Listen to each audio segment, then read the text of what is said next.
यहाँ का जो सीएमओ है वो उसका कंट्रोल जो है भाजपा के नेताओं के पास है। पूरी तरीके से कंट्रोल जो है अब अमित शाह जो है कर रहे हैं। क्या विधानसभा चुनाव से पहले जदयू में बड़ी टूट होने वाली है? इस बात का दावा बिहार के नेता प्रतिपक्ष तेजस्वी यादव कर रहे हैं। नमस्कार, आप देख रहे हैं देशवा न्यूज, आपके साथ मैं हूं राजनंदिनी। विधानसभा चुनाव से पहले बिहार की राजनीति में बड़ा उलटफेर हो सकता है और इस बात का दावा बिहार के नेता प्रतिपक्ष तेजस्वी यादव कर रहे हैं। आपको बता दें तो तेजस्वी यादव का ये कहना है कि जदयू में जल्द ही बड़ी टूट हो सकती है। तेजस्वी यादव साथ ही साथ ये भी कह रहे हैं कि बिहार के 4 जदयू कोटे के ऐसे नेता हैं, 2 तो बिहार में रहते हैं, 2 दिल्ली में रहते हैं और जिनका डायरेक्ट संपर्क अभी बीजेपी के साथ है। साथ ही साथ वो भी कह रहे हैं कि अमित शाह ने नीतीश कुमार को हाईजैक कर लिया है। अब इस बात में कितनी सच्चाई है ये देखने वाली बात है, लेकिन पहले आप तेजस्वी यादव के इस बयान को सुनिए और जरा गौर से सुनिएगा, क्योंकि तेजस्वी यादव बड़ा दावा कर रहे हैं। सीएम नीतीश कुमार की नाराजगी सामने आ रही है। कई जो बीजेपी के बड़े लीडर है वो। अरे आप बात समझिए एक बार, अब यहाँ सीएम जो है पूरी तरीके से भाजपा जो है उन चला दी है।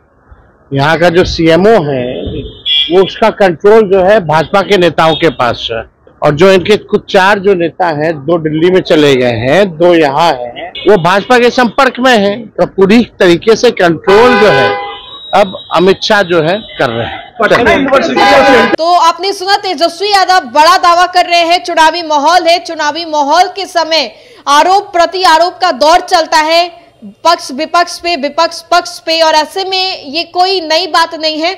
हर साल चुनाव के समय ऐसा होता है। लेकिन तेजस्वी यादव जब कह रहे हैं कि बड़ी टूट होने वाली है जदयू में, तो आपको याद होगा कि अशोक चौधरी से जब हमने बातें की थी तो अशोक चौधरी ने भी ये कहा था कि आरजेडी में बड़ी टूट होने वाली है। आरजेडी के कई ऐसे नेता हैं जो जदयू के संपर्क में है, जदयू में या फिर एनडीए में शामिल हो सकते हैं। हालांकि अभी तक कोई भी आधिकारिक तौर पे कोई भी सूचना या फिर कोई ऐसी बातें निकलकर सामने नहीं आई है, लेकिन एक और तेजस्वी यादव और ऊपर से अशोक चौधरी जदयू के बड़े नेता माने जाते हैं, नीतीश कुमार के बेहद करीबी माने जाते हैं। दोनों के रिश्ते खट्टे मीठे कैसे भी रहे हैं, लेकिन काफी मजबूत रिश्ते हैं। अब ऐसे में अशोक चौधरी का बयान और अब तेजस्वी यादव का बयान, ये कह देना कि बड़ी टूट होने वाली है, ये सभी बातें किस ओर इशारा कर रही है?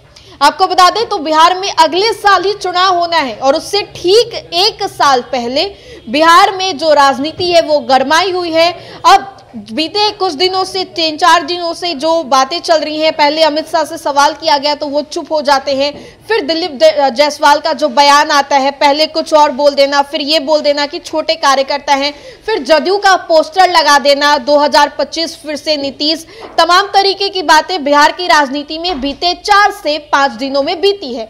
और इन सभी चीजों को अगर मिला के देखें तो कहीं ना कहीं ये आप भी समझ सकते हैं कि पहले बीजेपी ने नीतीश कुमार को आंख दिखाने की कोशिश की, लेकिन नीतीश कुमार कहीं ना कहीं अंडर गए और फिर उसके बाद नीतीश कुमार ये दिखाना चाह रहे हैं कि वो तेजस्वी यादव के साथ भी जा सकते हैं, उनके पास ऑप्शन है। और फिर जो भी चीजें थी वो निकलकर सामने आई, लेकिन अब कोई किसी को आंख दिखाने या दबने के मूड में नहीं है। तेजस्वी यादव बड़ा दावा कर रहे हैं विधानसभा चुनाव से पहले, लेकिन देखने वाली बात यह होगी कि इस बात में कितनी सच्चाई है।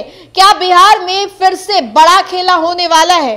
फिलहाल के लिए इस अपडेट्स में इतना ही, हम दोबारा जुड़ेंगे। धन्यवाद।